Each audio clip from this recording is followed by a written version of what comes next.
The question is where you want to incorporate the assumption and when you want to incorporate the assumption. You could incorporate the assumption after you write the generalized model. Now, this generalized model does not include the assumption that the cross-sectional gradient is negligible, and this is the way to do that. You cannot arbitrarily neglect the second order derivative in the Laplacian because the boundary condition is now going to be different. And the way to see that, to appreciate that is, I would probably urge you all to take a look at the solution of two different types of problems. One is, you take a diffusion operator and you put zero boundary conditions, okay, Dirichlet or zero boundary conditions, and you take the same problem, put zero flux boundary condition, and you take the same differential operator and put a two flux boundary conditions, okay, like something like this. And you have to convince yourself that the nature of the solution you get in all these three are completely different. Particularly in the third case, it will be completely different. If you want me to state it, so I would like you all to convince yourself by solving this problem. You solve d square t by dx square equal to 0 with three types of boundary conditions. You can say t at x equal to 0 equal to t at x equal to 1 equal to 0, okay, that's one problem. And then you say dt by dx at x equal to 0 equal to dt by dx at x equal to L equal to 0, that's the second problem. And the third one is dt by dx at x equal to 0 equal to sum h into h by k into t at x equal to 0 minus t infinity, and dt by dx h by L into t at x equal to L minus t infinity. That's the third problem. One could in principle have mixed boundary conditions. You should actually even try to solve that also, and you must appreciate that these three classes of problems have completely different solutions. And in fact, if you understand that, that's the reason why you cannot incorporate this assumption directly into the generalized model, and this is the correct way to incorporate the assumption that the gradients in the radial direction is 0, particularly when you have this kind of a convection or flux boundary condition.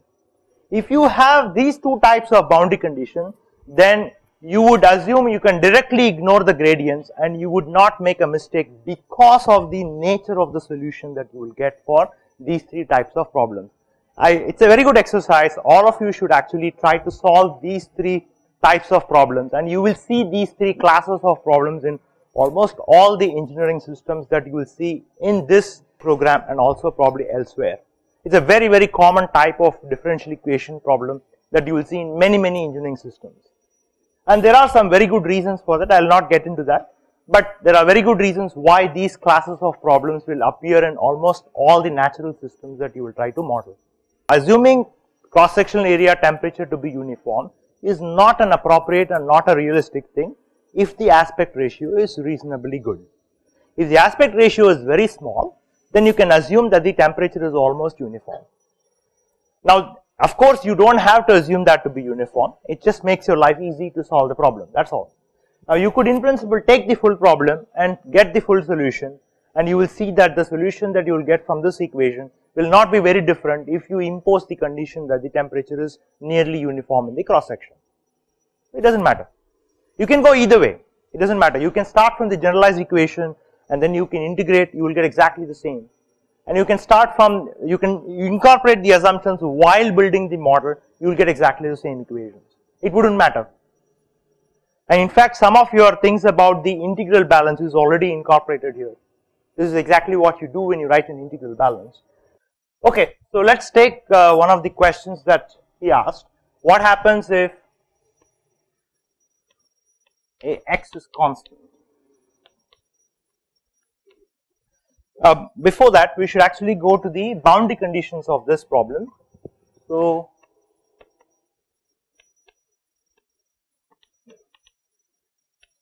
in principle, there are four different possible boundary conditions that you could have. One is, obviously, you can have a flux boundary condition, dt by dx at x equal to L will be h t at x equal to L minus t infinity. So that's one possible boundary condition that you would obviously guess that just like how heat transfer is occurring from this cross sectional area, you would expect that the heat transfer would occur from the other edge of the fin as well. Now, the second possible boundary condition is that there is no flux, maybe that section is insulated. So, if the boundary is insulated with some insulator, then there is no heat exchange, that is you impose an adiabatic condition at the other end of the fin. And then the third one is you could impose a constant boundary condition. So, this is very unlikely, but just for hypothetical case you can assume that T at x equal to L is some constant temperature. There are some examples, but there are not that many. And the fourth one, which is generally used for some standardization purposes. So, supposing if the fin is infinitely long,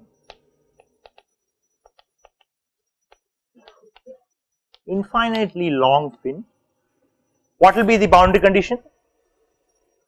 If the fin is infinitely long, you want to try? If this fin is infinitely long and if the temperature of the fluid is T infinity, what would you expect? T equal to T infinity, right? So, you expect that T at x equal to L, L tending to infinity will be equal to T infinity.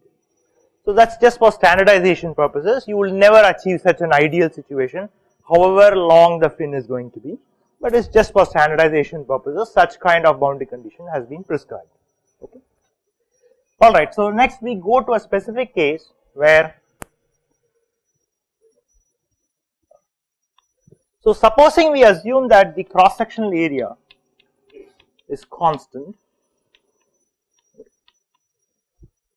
so which means that the cross sectional area is same and therefore the curved surface area is actually a curved surface area of a cylinder. So this equation would simply, which means that dAcx by dx is 0, which means that the gradient of the cross sectional area with respect to x is 0 because it is a constant, and so we can simply reduce this equation as d square t by dx square, that is equal to h by k AC t minus t infinity. What is dAs by dx for constant cross sectional area?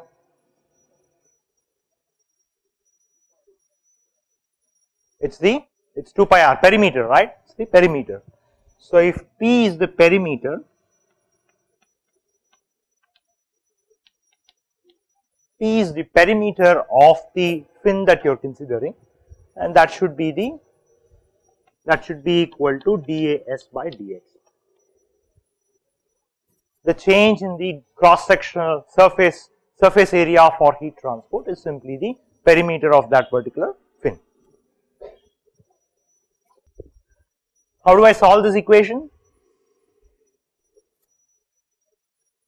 Is it complete? Do I need to know something else to solve the equations? I need to know the boundary conditions, right? So, if I specify the boundary condition that x equal to 0 is the temperature of the base, okay.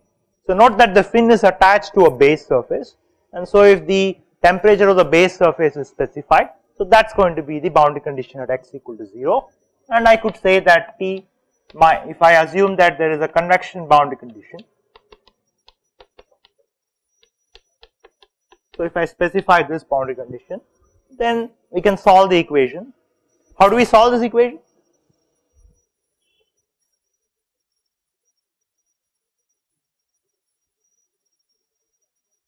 How do we solve this?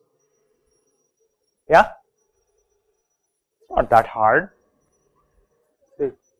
Some exponential. So, you say theta is t minus t infinity, you make a substitution, and then this will become d square theta by dx square equal to, if I call this m square theta, and this will be theta at x equal to 0 is Tb minus T infinity, which I can call it as theta b, right? Did I get it right? So, theta is T minus T infinity, right? So, okay, and then minus k d theta by dx at x equal to L, x equal to h into theta.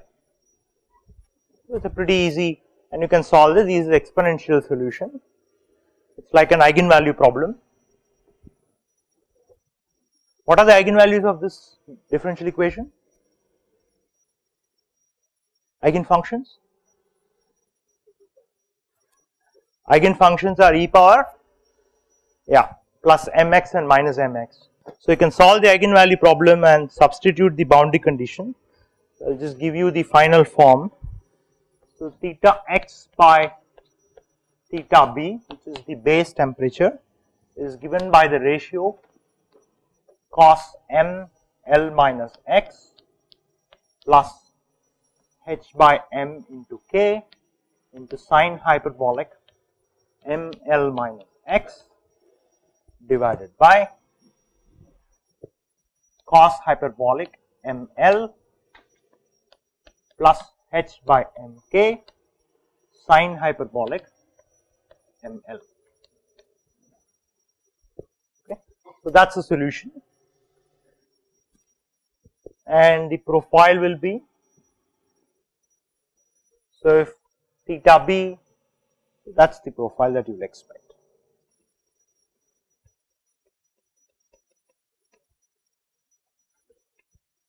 So, that is the profile that you can expect from this solution, and in fact you should go and plot this and see. It is sort of obvious to read it out if you know how cosine hyperbolic and sine hyperbolic functions look like. But if you do not know, I think it is a good exercise to go and plot cosine and sine hyperbolic and convince yourself that this is the solution for this kind of a problem. Okay. So, now we said that when we started this extended surfaces problem, we said that the purpose of extended surface is essentially to increase the heat transfer rate, right. So, therefore, we need to find out what is the total heat that is transferred by the fin. Okay. So, that is the quantity of interest which is going to quantify the problem that you are looking at. So, we need to find out what is the total heat transfer rate.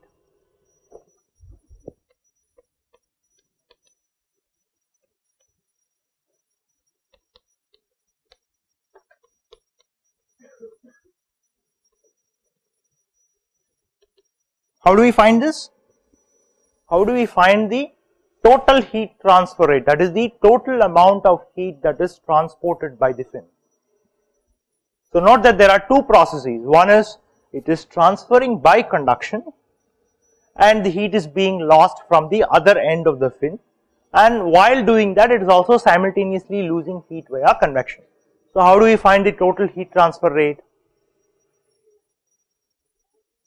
Yeah? They are supposed to be added. How?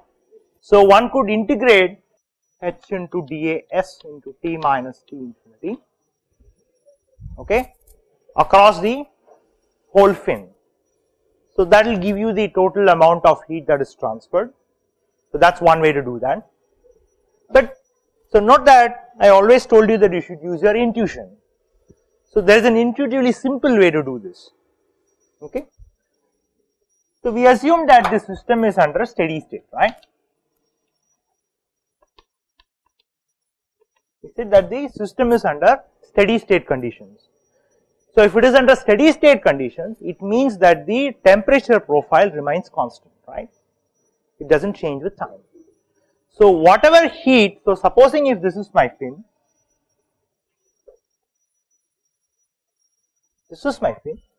because I impose a steady state condition and there is no heat generation inside, so whatever heat that is actually transferred to the fin at the base should be equal to whatever total heat that is being transferred, right.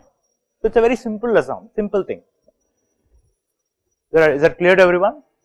Whatever is the total amount of heat that is transferred from the base to the fin should be the total amount of heat that the fin is able to transfer. Because I said it is a steady state condition, the temperature profile has to be maintained.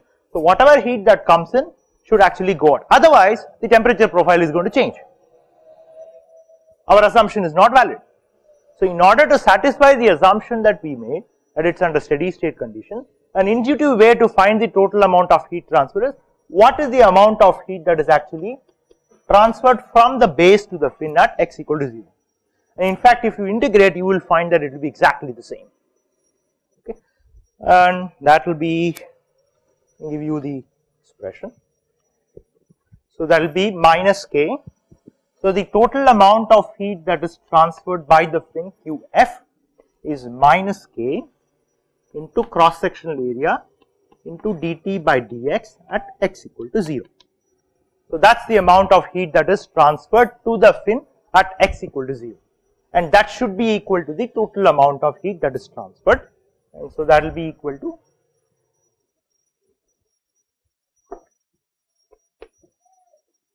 and that should be theta b square root of h p k c k a c into sine hyperbolic m l plus h by m k into cos hyperbolic m l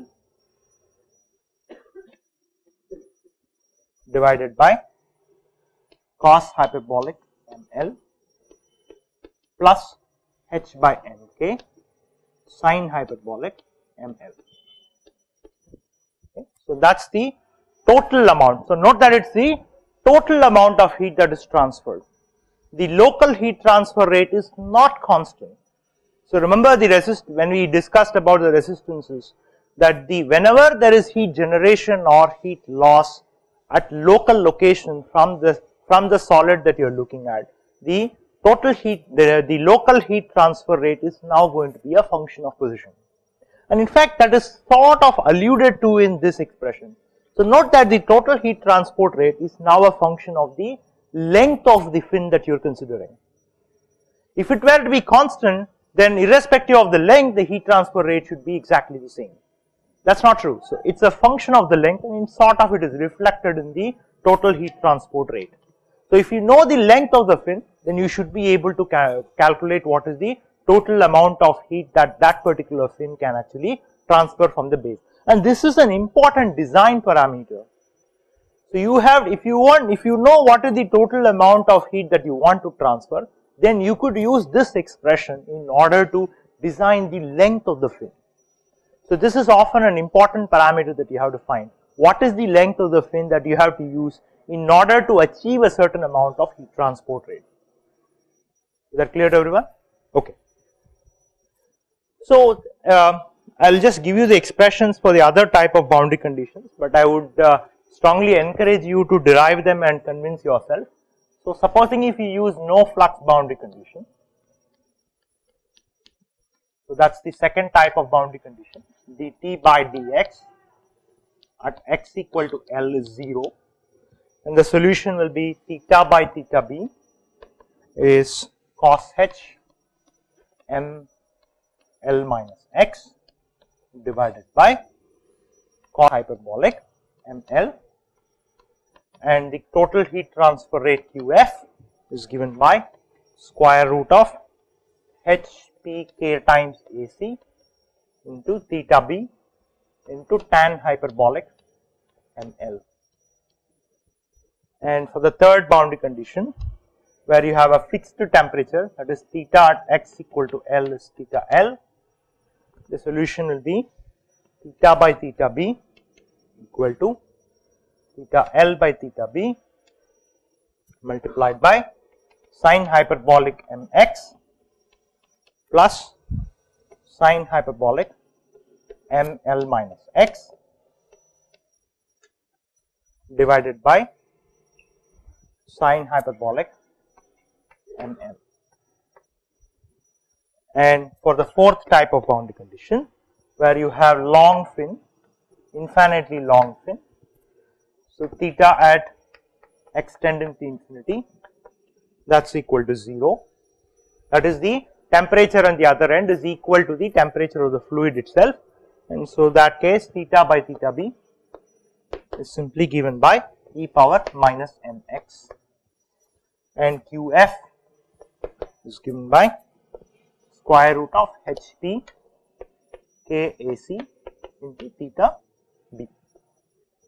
So those are the 4 different solutions, and I would encourage all of you to actually derive these expressions and convince yourself that this is the solution. Okay. So there is another definition and some expression for the definition. With that we will finish today's lecture. What is called the efficiency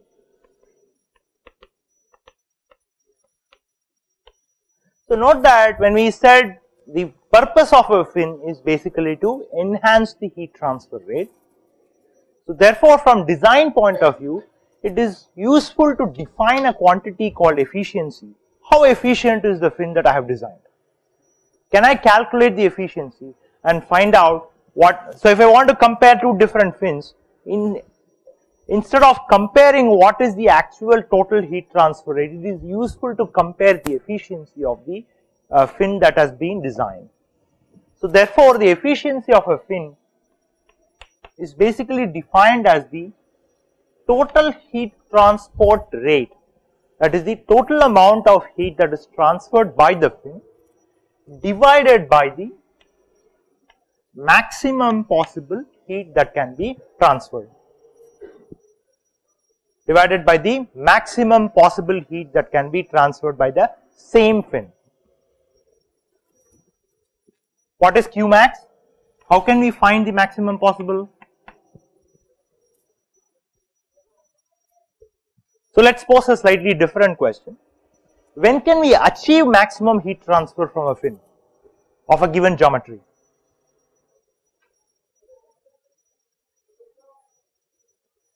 When can we assume, when can we get maximum heat transport rate? Under what conditions? Temperature? But that's like an infinitely long fin, you're never going to achieve it. In fact, if the temperature at the right end is T infinity, then the temperature gradient or driving force for convection is almost 0 at the end of the fin. So which means that the end of the fin is almost of no use.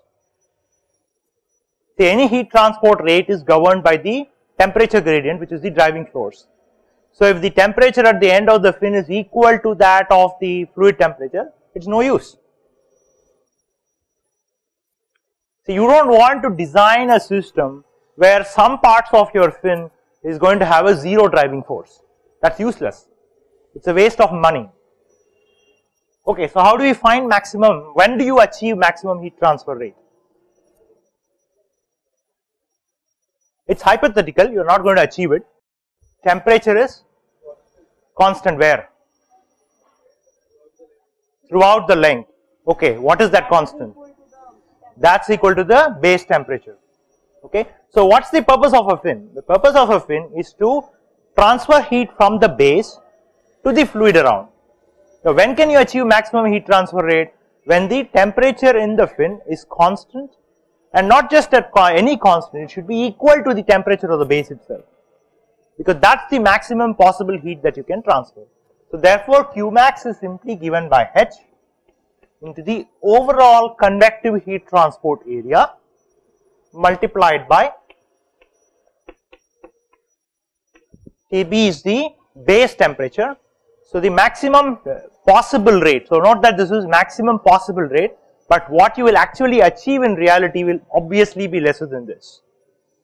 So this is the maximum possible, and therefore one can define efficiency as Qf divided by HAS into Tb minus T infinity.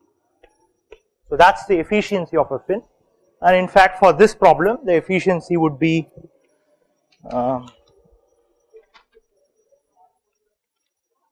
so for the second type of boundary condition where it's an adiabatic case, so eta f simply given by square root of hk perimeter into AC into theta b tan hyperbolic ml divided by h into as into theta b. Theta b is nothing but Tb minus T infinity. So that's the substitution that we made when we solved the differential equation, and so that's nothing but tan hyperbolic ml divided by ml. Okay, what happens when L equal to 0?